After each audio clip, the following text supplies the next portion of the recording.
मुंबईच्या दिशेने निघालेला विराट मोर्चा आहे.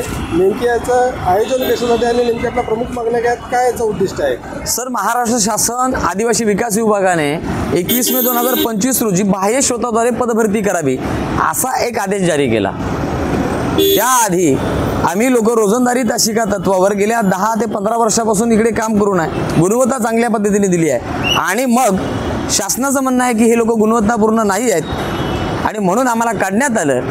आम्ही मोर्चाचं आयोजन गेल्या जुलै महिन्यात 9 तारखेला केलेलं आहे. आज रोजी नाशिक येथे आंदोलन चालू आहे. त्या आंदोलनाला 111वा दिवस आहे.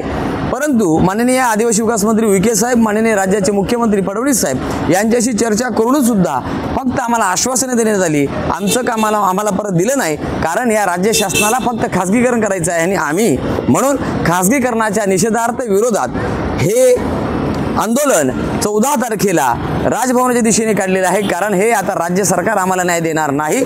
आदिवासी समाज सर्वेसर्वा महामहिम राज्यपाल महोदय हे आदिवासींचे पालक आहेत आणि म्हणून आमच्या पालकांकडे ही मागणी घेऊन आम्ही चाललो आहे.